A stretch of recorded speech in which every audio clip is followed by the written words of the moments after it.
गुरुजी ने अकेले ने ये संगठन अकेले ने बनाया, कोई साथ था उनके नहीं, उनका एक भगवान साथ था, उनका गुरु उनके साथ था और उनका पुरुषार्थ साथ था। सारा का सारा ये पुरुषार्थ आपको दिखाई पड़ रहा है, उनकी सूक्ष्म प्रेरणा दिखाई पड़ रही है, उनकी वो उपासना दिखाई पड़ रही है जिसने के 24 लक्ष्य के 24 पुरुषों किए थे। जौ की रोटी खा करके और छाछ पी करके अपनी जवान पे कौन इतनी लगाम लगा सकता है। जो हम धोते थे उन जौ को, पहले गाय को खिलाते थे, फिर उसको सुखाते थे, जो गोबर में से निकलता था उसे सुखा करके हाथ से पीसते थे और उसकी रोटी हम उनको खिलाते थे। बाहर एक बार जाना हुआ शुरू में, तो बोले कि भाई जौ का आटा रख दो। मैंने रख दिया। मैंने कहा देखिए आप बाहर जा रहे हैं तो सबकी भावना ये होती है कि गुरुजी हमारे यहाँ आए हैं तो हमारे यहाँ का पका हुआ भोजन करें। फिर उनकी निष्ठा का, उनकी श्रद्धा का क्या हुआ। पहली बार तो मैं रख दिया, दूसरी बार बोले अच्छा तो रहने दो, तो तुम जौ का दलिया रख दो। तो मैंने कहा बात तो वही हो गई, चाहे दलिया रख दो और चाहे आटा रख दो। कि नहीं ऐसा है कि एक स्टोव रख दो और बाकायदा स्टोव और सब चीज मैंने रख दी। मैंने कहा मैं बना लिया करूंगा और खा लिया करूंगा, कभी तो टाइम मिलेगा ही। 2 बार तो रख दिया, तीसरी बार मैं अड़ गई। कभी कभी मैं भी अड़ जाती थी। वैसे तो सब बहुत सहृदय हूँ और बहुत विनम्र भी हूँ। मेरी किसी से लड़ाई झगड़ा कभी नहीं हुआ जीवन में, कभी नहीं हुआ और होगा भी नहीं। तीखा स्वभाव भी मेरा नहीं है कि हर वक्त मैं किसी पे बरस पड़ूं, नहीं, ये मेरा स्वभाव है ही नहीं। माँ हूं तो फिर पक्की माँ हूं मैं। पर मैं अड़ गई। मैंने कहा साहब मैं नहीं ले जाने दूंगी। मान लीजिए हमारे यहाँ कोई अतिथि आवे और हम भोजन बना के उसके पास ले जाएं, वो नहीं खाए तो फिर हमको कैसे लगेगा, जरा बताना, आप ही बताइए। तो बुरा लगेगा। तो मैंने कहा जब हमें बुरा लगेगा तो उनको भी बुरा लगेगा। उन्होंने कहा कि जैसा खाए अन्न वैसा बने मन, न मालूम कौन का कैसा कुधान्य। मैंने कहा धान्य को धान्य की ओर नहीं देखना है, हमें उनकी भावनाओं की ओर देखना है। वो हमारे हैं, उसका प्रायश्चित आप घर आकर कर लीजिए। ये बात तो समझ में आ गई और वो करते भी थे। वहां जो मैं फिर उस दिन से उन्होंने न मालूम क्यों मेरे लिए इतना स्थान था उनके मन में कि मैं इसका वर्णन नहीं कर सकती। एक शब्द में मैं ये कहूं कि उन्होंने माँ से भी ज्यादा अपने मन में मुझे स्थान दिया। मैं बहुत ऋणी हूं इसकी। 1000 जन्म भी मैं लूं तब भी मैं इस ऋण को नहीं चुका सकती। उनके हृदय में बहुत उदारता और मेरे लिए इतना सम्मान, मैं कह नहीं सकती कि मुझ में क्या विशेषता थी जिससे वे इतने प्रभावित थे कि जब मैं ऊपर चढ़ती थी तो मेरा हाथ पकड़ करके पहली सीढ़ी से दूसरी, मैंने कहा साहब आप ऐसा क्यों करते हैं कि मुझे देखते ही आप ऐसे खड़े हो जाते हैं जैसे कोई राष्ट्रपति की अगवानी प्रधानमंत्री करता है। वैसे ही विरोध में कहती थी मैं आ जाऊंगी, अब नीचे से आई तो मैं अभी आ जाऊंगी। उनकी विनम्रता, उनका स्वभाव सबके लिए बिल्कुल एक सा था। पानी भरा मिलता था मुझे गिलास में, मेज पर रखा हुआ पहले से ही। 5 मिनट लेट हो जाती थी तो न्यों कहते थे प्रणव से कि प्रणव आज माता जी को क्या बात है, आज 5 मिनट लेट कैसे हो गई। वो तो ठीक 3:30 पे आ जाती है, क्या बात हो गई, कि तबीयत तो नहीं गड़बड़ा गई उनकी। उन पर लोड ज्यादा है ना, मेरा भी लोड उनके ऊपर आ गया है, देखना तो जरा। ये क्या है, ये सहृदयता है, ये ऊंचे उठने की निशानी है, ये दूसरों को मनोबल देने की है। जब उससे मेरा मस्तक झुक जाता था, उनके उससे मेरा मस्तक झुक जाता था। इतने उदार और इतने विनम्र। मैंने तो भगवान की झांकी देखी मैं क्या करूं? भावनाएं व्यक्ति की कहाँ से चलती हैं? बचपन से चलती हैं। पर चलिए, किसी की बचपन से चलती है, किसी को चलाना पड़ता है। आपको हम चला रहे हैं और वो चले हुए थे। उनके अंतर का जो भगवान था वो पहले ही जगा हुआ था, बचपन से ही। किसान आंदोलन से लेकर के, किसानों के काम करने के से लेकर के, और उन्होंने बुनता घर खोलने से लेके रोजी रोटी तक सारे गांव को दिलवाने से लेके उन्होंने अनेक कार्य ऐसे किए जिसमें कि जनता की भलाई हो, वो काम उन्होंने किया। पढ़ाने का काम किया। यूं कहा करते थे लोग, पंडित जी अब हम नाम लिखना तो सीखे, अब आप उर्दू और बता दो। तो वो हंसते थे। उन्होंने कहा, देखिए नाम लिखना ही काफी नहीं है, अभी तो आप पुस्तक भी नहीं पढ़ना जानते। पुस्तक पढ़िए और फिर आप लिखिए, फिर शुद्ध भाषा तो आप लिखिए, कम से कम ये मिलावट के अक्षर है वो तो लिखिए। आप नाम लिख करके समझ गए कि अब हमें उर्दू पढ़ा दीजिए। उर्दू भी आपको पढ़ाएंगे। ये प्रौढ़ शिक्षा के बारे में कह रहे थे। सारे गांव के लोगों को इकट्ठा करते थे और उनको पढ़ाते थे। ये मैं उनकी सहृदयता के ऊपर मैं ये कह रही हूँ, समझदारी की बात कह रही हूँ। अब मैंने पहले तो कहा था ना समझी, और अब मैं कह रही हूँ समझदारी। समझदारी से हमें सबक लेना चाहिए कि आखिर हमारा जो चिंतन है वो किधर जाता है और उनका चिंतन किधर गया। उनका चिंतन उधर गया है। ये कांग्रेस आंदोलन में कूद पड़े तो कूद पड़े, उनकी माँ रोक सकी न, पत्नी रोक सकी न, घर वाले रोक सके। यहाँ तक कि खुद जेल में थे, बहन की शादी तय कर गए। आप अंदाजा तो लगाइए, जिसकी के जवान माँ विधवा बैठी हो और जिसके सहारे का एक ही पुत्र हो, और वो भी जेल में, लड़की की शादी, घर में बीवी और बच्चे, बताइए जरा उसका क्या हाल होता होगा। लेकिन नहीं, उन्होंने कर्तव्य को सबसे ज्यादा उन्होंने अपनाया। उन्होंने कहा कर्तव्य पहला है और बाकी के गुण है। शादी भी हो जाएगी, मेरी बहन की पक्की कर आया हूं तो ही जाएगी। माँ रोवेगी तो रोवेगी, पत्नी रोवेगी तो रोवेगी, मैं क्या कर सकता हूँ। लेकिन मुझे तो काम करना है। सारे किसानों का लगान उन्होंने माफ करा दिया था। इतना जबरदस्त उनका होता। और सब विशालीन कितने थे कि हर व्यक्ति उनकी सादगी को माप देता था, बनावटीपन जरा भी नहीं। वहां गए थे गोरखपुर गए तो उन्होंने पूछा कि भाई ये बताइए पंडित जी, आपकी कितनी पत्रिका निकलती है? उन्होंने बता दिया इतनी निकलती है। नहीं साहब, ऐसा नहीं लगता कि आपकी निकलती होंगी। तो उन्होंने कहा आपको विश्वास नहीं होता तो रह दीजिए, इसमें क्या बात है, थोड़ी निकलती होगी। उन्होंने कहा आपके पहनाव ओढ़ाव से, आपकी सादगी से, आपके बिस्तर से ऐसा नहीं लगता कि आपकी पत्रिका इतनी निकलती है। तो गुरुजी ने एक बात कही, उन्होंने कहा आडंबर पर मुझे कतई विश्वास नहीं है, मैं जैसा हूं वैसा ही।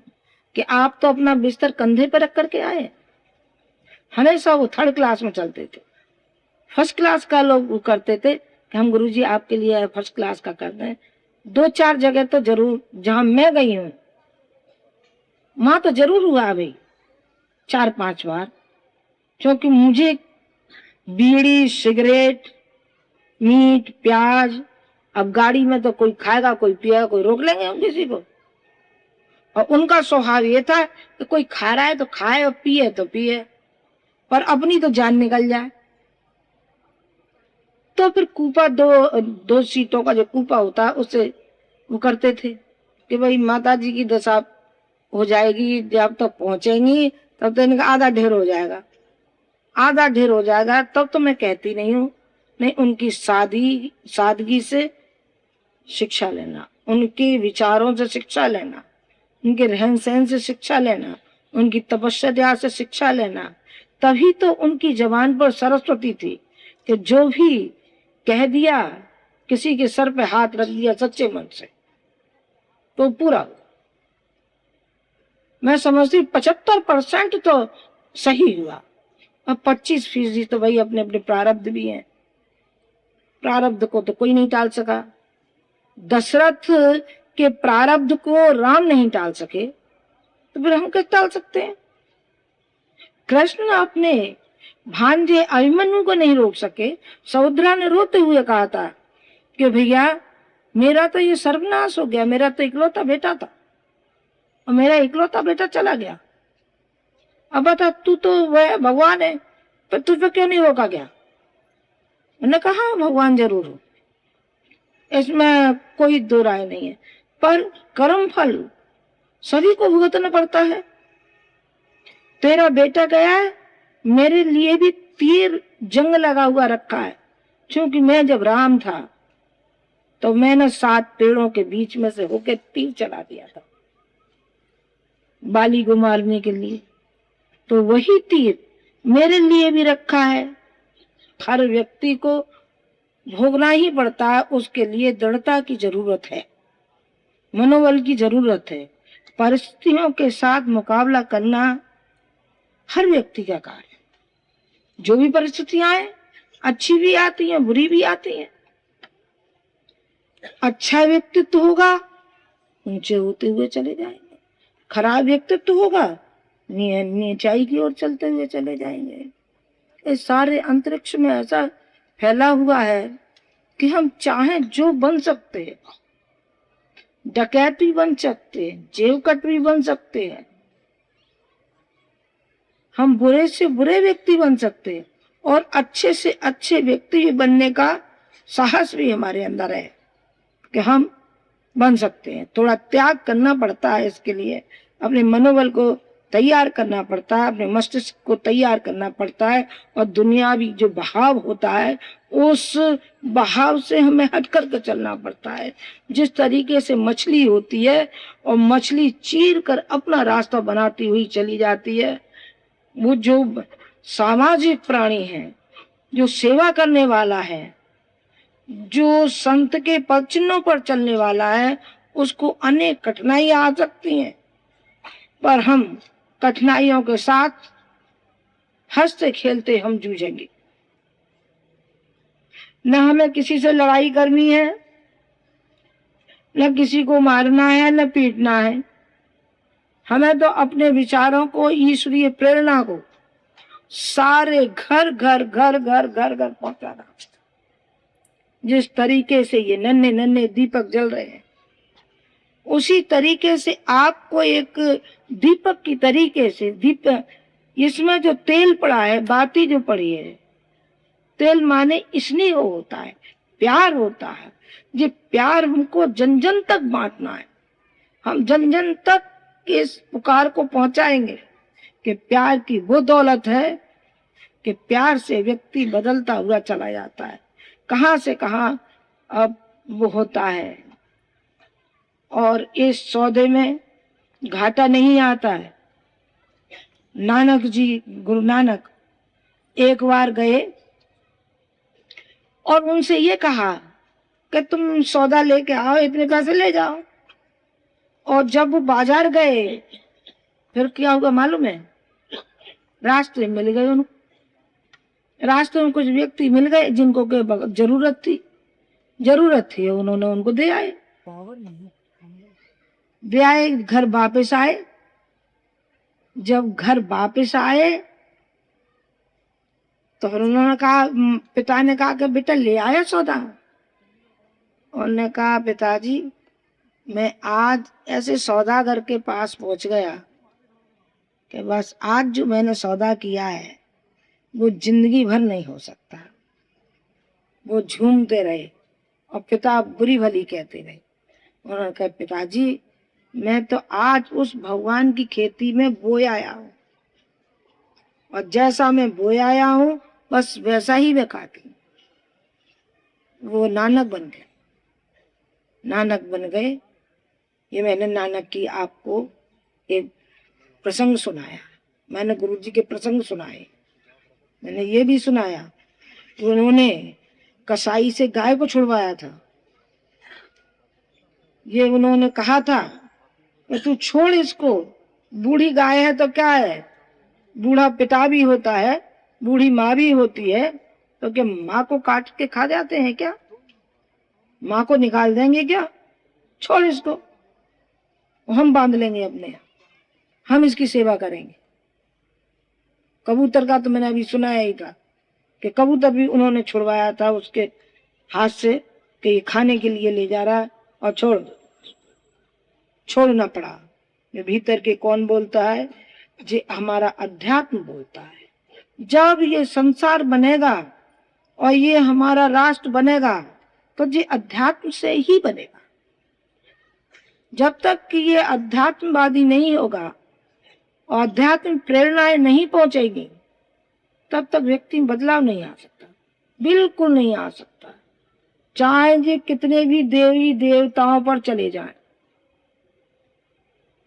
संत एकनाथ की कथा तुमने सुनी होगी। संत एकनाथ जा रहे थे,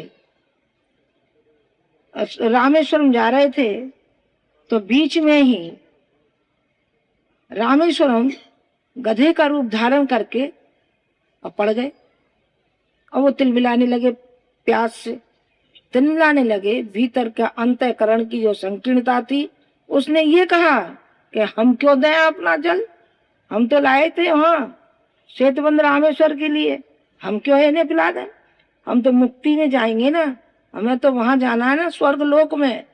कौन से स्वर्ग लोक में, क्षीर सागर में। मुसलमानों में क्या होता है, शराब की नदियां, हूरें, गुलमा जे मिलते हैं, और हिंदुओं में क्षीर सागर। क्यों साहब, क्षीर सागर में काय को जा रहे, उस खीर को यहीं बना के खा लो तो क्या हाल जाए, खीर के लिए जा रहे हैं ना, कोई अच्छा काम करके तो नहीं जा रहे ना, नहीं अच्छा काम तो नहीं जा रहे, पर माला हम इसलिए सटक रहे हैं कि हमें मुक्ति मिलेगी। तो मुक्ति मिल गई, पाप के भागी होंगे, मुक्ति नहीं मिलेगी आपको किसी भी कीमत पर नहीं। मुक्ति का काम करिए, आपको फिर देखो मुक्ति मिलती है कि नहीं मिलती। आप गुरु जी के पद चिन्हों पर चलना, गुरु जी की प्रेरणाओं पर चलना, गुरु जी के मार्गदर्शन पर चलना। और गुरु जी ने इतना साहित्य लिखा है, इतना प्रेरणादायक है, आग फूकने लायक है कि हर दिल को फड़फड़ा देगा, हर दिल को झकझोर देगा। और झकझोरना ही हमारा काम, मरते दम तक हमें ये चिंता नहीं है कि कौन हमारी बुराई कर रहा है, कौन हमारी भलाई कर रहा है। गुरु जी का उसूल था, उन्होंने कहा कि ना हम बड़ाई से ऊंचे उठेंगे और ना हम बुराई से गिरेंगे। हमें किसी की चिंता नहीं है कौन बुराई करता है, हाँ बुराई करेंगे, सब अपने अपने ढंग से, कोई बुराई करता है, कोई समर्थन करता है, तो समर्थन से हम फूल के लट्टू हो जाए और बुराई से हम मुंह लटका लें, क्यों, करो ना बुराई, हम तो आगे बढ़ते हुए चले जाएंगे, हमें बुराई से कोई कुछ नहीं करना और हमें मरने से भी डर नहीं है। सही बात तो यह है कि हम निर्भय रहे, गुरु जी निर्भय रहे। उन्होंने कहा कि मैं वो व्यक्ति हूँ कि मैंने कांग्रेस आंदोलन में सैकड़ों व्यक्तियों की जाने जाते हुए मैंने देखा कलकत्ते में, और मैं अकेला खड़ा रह गया और मेरे साथी, सैकड़ों साथी गोली से भून दिए गए। मुझे कहा कि वो तो मरघट में भी रह लिए, उनके लिए मरघट और घर, जंगल और घर बिल्कुल एक, जंगल में रख लीजिए वो जंगल में रहे। मितव्ययी कितने, मैं समझती हूँ कि आज के युग में तो शायद ही कोई मितव्ययी इतना रहेगा। सन 70 की बात मैं आपको बताती हूँ। आखिर जहां कहीं भी रहे होंगे तो उधर पूर्ति के लिए कुछ तो चाहिए कि नहीं चाहिए, कुछ तो करते होंगे, पत्ती खाते होंगे, जड़ खाते होंगे, कुछ खाते होंगे, कहीं कोई फल फूल मिलता होगा वो खरीदते हो, कुछ तो लेते होंगे, फल तो खाते ही नहीं थे पर कुछ तो साग भाजी खरीदते होंगे। मेरी आंखों में आंसू आ गए सुन करके। हम घर में खर्चा अधिक कर लेते हैं, उन्होंने 15 रुपए महीने में, इतनी मितव्यता, 15 रुपए महीने में और सारी साल की साल निकाल दो। और कैसे होकर के आए कि जैसे कोई लाल टमाटर जैसा। तो लोग पूछने लगे, गुरुजी आपने खाया क्या था? उन्होंने कहा, खाया मैंने वो अध्यात्म की शक्ति खाई है, और मैंने भक्ति खाई है, मैंने पुरुषार्थ खाया है। उसके बल पर ही मैं ऐसा जो चेहरा आपको दिखाई पड़ रहा है वो उससे दिखाई पड़ रहा है, उससे नहीं दिखाई पड़ रहा जिसको आप समझ रहे हैं कि ये तो खूब मेवा खाते होंगे, दूध पीते होंगे और जाने क्या सल्लम गल्लम खाते होंगे, इससे ही इनका जो चेहरा है वो चमकता होगा। नहीं बेटे, उनका जो चेहरे का जो ओज था, जो चमक था, वो उनकी आध्यात्मिकता से तेज था उनका, जो कोई भी व्यक्ति उनसे आंख मिला करके बात नहीं कर सकता था। किसी में भी हिम्मत नहीं थी सिवाय मेरे, और किसी में ये हिम्मत नहीं होती थी कि कोई आंख मिला करके बात कर सके। कोई भी नहीं कर सकता था, और न कोई बात को छिपा सकता था, कोई छिपाने की हिम्मत नहीं करता था। उनके सामने ऐसे उगलता था, एक बात को, अपनी कच्ची पक्की बात सब निकाल कर रख देता था। पर वो इस तरीके से पी जाते थे बात को कि जाने ये बात हुई ही नहीं थी। क्या मजाल एक कान ने सुना है और दूसरा नहीं सुन सकता। उनमें इतना धैर्य और उतना ही गहराई उनके अंदर थी, जे ही उनको ऊंचा उठाती हुई चली गई, जिसमें आप लोग इतने परिजन हमारे जुड़े हुए हैं, जो लाखों करोड़ों की संख्या में हमारे हैं, जिनको हम अपना कहते हैं। हम अपना कहते हैं। शेर का बच्चा शेर होता है, गीदड़ नहीं होता। और संत का बच्चा संत के पद चिन्हों पर चलता। आप संत की संतान हैं, आप उस माँ की संतान हैं जिसने कि उनके पद चिन्हों पर चलते हुए अपने शेष जीवन को उस मंजिल तक ले जा रही है जहां तक वो पहुंच गए। माँ हमें भी मिलना है, वो मुझ में मिल गए और मैं उनमें मिल गई, वो मुझे मिल चुके और मैं भी दिखाई तो पड़ रही हूँ पर मैं भी उनमें ही मिल गई। मिलने का अर्थ है जुड़ जाना, और जुड़ जाना है उस फूल की तरीके से। सवेरे मैंने फूल का उदाहरण दिया था। कष्ट सहना पड़ता है, टूटता है डाली से, फिर भगवान के चरणों पर आता है और उसी फूल को हम प्रो देते हैं तो भगवान के गले का हार बन जाता है। आप गले का हार बनने की कोशिश करना, जन जन के गले का हार बनो। भगवान का तो हम बनेंगे ही, जब भगवान के हम कार्यों को करेंगे तो भगवान प्रसन्न क्यों नहीं होगा। एक और मैं वो प्रसंग को सुना करके बंद करूंगी इस बात को कि एक फरिश्ता निकल रहा था, कोई डायरी थी हाथ में, तो एक व्यक्ति ने कहा कि ये क्या ले जा रहे हैं साहब, कि ये डायरी है। कि कौन सी डायरी है? ये वो डायरी है कि जिसने कि भगवान का स्मरण किया हो, अल्लाह ताला का स्मरण किया हो। न कहा तो आप जरा देखिए कि इसमें कोई स्मरण हो रहा है क्या। उन्होंने पलटा, उन्होंने देखा कि नहीं साहब इसमें तो कुछ नहीं, बहुत दुखी हुआ। उन्होंने कहा तो मैं तो करते करते मर गया पर मेरा नाम ही नहीं है, बहुत परेशान। फिर उसी रास्ते से वो निकला प्रस्ताव। उन्होंने कहा अब डायरी काहे की है? उन्होंने कहा कि ये डायरी वो है जिसको अल्लाह ताला जपता है। उन्होंने कहा अच्छा ऐसी डायरी होती है, तो आप दिखाइए ना। दिखाया तो पहला नंबर उसी का है। जलाराम बापा का अपने गुजरात में है ना, जानते हैं जो गुजरात के बच्चे बैठे हैं, के वहाँ जो स्थान है उनका अभी भी वो झोली रखी हुई है और उसी से भरण पोषण इतना होता है कि झोली का अनाज ही खत्म नहीं होता। यहाँ वासुदेव सिंह आते थे तो वासुदेव सिंह के मुंह से ये निकल गया कि माता जी अन्नपूर्णा है कि इनका भंडार कभी खत्म नहीं होता। हम 100 व्यक्तियों को लेकर के आए पर इन्होंने मिनटों में 100 व्यक्तियों को खिला दिया। कि कहाँ से चमत्कार हो गया? मैंने कहा साहब ये चमत्कार नहीं है, ये हमारी अकल का खेल है, ये अकल का खेल है। ऐसा फेर बांध के बैठते हैं, न मालूम कब कौन सा व्यक्ति कब आ जाए, तो हम उतना फेर बना के बैठते हैं, हमें कोई देर नहीं लगती। बेटे अब हम बने तो अपने व्यक्तित्व के सहारे बने। आप अपने व्यक्तित्व को घटिया मन बतने देना, बोना मत बनने देना।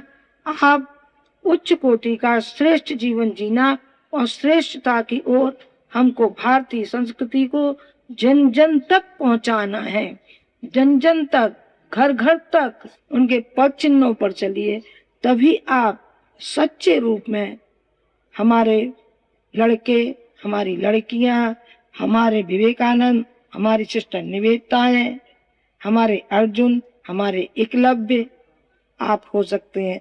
और आपके रथ की लगाम तो जरूर संभालेंगे, इसमें दो राय नहीं है। जिस नाव में आप बैठे हैं वो नाव कभी आपको डूबने नहीं देगी, खुद डूबेगी तभी डूबेगी, न वो खुद डूबेगी ना आपको डूबने देगी। आपको किनारे से लगाएंगे ही हर हालत में, हर हालत में किनारे से लगाएंगे। आप इसके लिए तैयार हो जाइए। हम आपकी मल्लाह बनेंगे और आपके रथ के पहिए बनेंगे। कृष्ण तो सारथी बने थे, हम आपके मल्लाह बनेंगे और पहिए बनेंगे। हम आपके जीवन के रथ को चलाएंगे, आपको समर्थ बनाएंगे, आपके मनोबल को बनाएंगे, आपको शक्तिशाली बनाएंगे। शक्तिशाली माँ के बेटे शक्तिशाली होंगे और शक्तिशाली पिता के शक्तिशाली पुरुषार्थी बच्चे होंगे। तो आप कृपा करके आप उस ओर ध्यान दीजिए कि आप कायरों की श्रेणी में ना आवे, आप भगोड़ों की श्रेणी में ना आवे, बल्कि बहादुरों की श्रेणी में आवे। जिस तरीके से ठाकुर होता है, ठाकुर और ब्राह्मण, मुझे ये दो बहुत अच्छे लगते हैं। क्यों साहब ठाकुर और ब्राह्मण क्यों अच्छे लगते हैं? कि ब्राह्मण देता है, ज्ञान दान देता है, सेवा करता है, विनम्र होता है। ये कौन होता है? ब्राह्मण होता है। ब्राह्मण कोई जाति हमने कभी नहीं माना, हमने तो उस सिद्धांत को, उस ऋषि परंपरा को हमने माना है कि जो ब्राह्मणोचित जीवन जीता है उसको दूसरा कौन होता है? क्षत्रिय। क्षत्रिय कैसा होता है? वो डरपोक नहीं होता, वो ऐसा नहीं होता कि चूहे के बिल में घुस जाए डर के मारे, नगारे देखा जाएगा।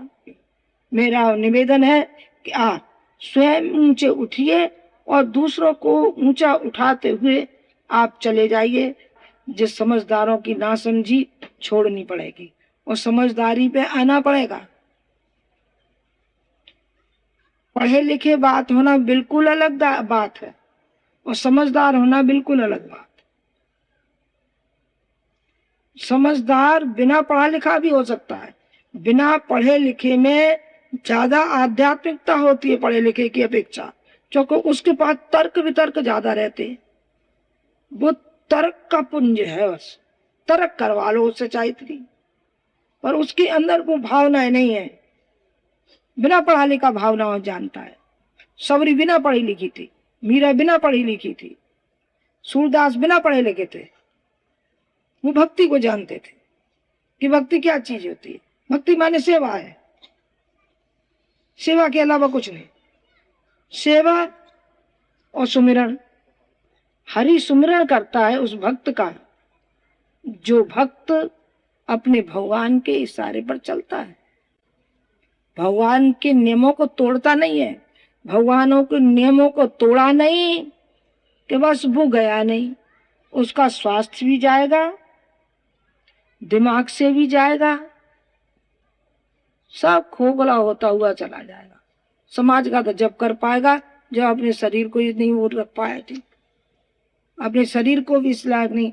दिमाग का, हमारे चिंतन का इतना असर पड़ता है कि चिंतन जैसा हमारा होगा वैसा ही हमारा चरित्र होगा, और जैसा हमारा चरित्र होगा वैसा ही हमारा व्यवहार होगा, और जैसा हमारा व्यवहार होगा वैसा ही हमारा वातावरण होगा। इसमें दो राय नहीं है कि ये वातावरण का प्रभाव आपने देखा ना, सब प्रभाव वातावरण का है जो गुरु जी ने ये वातावरण बनाया है।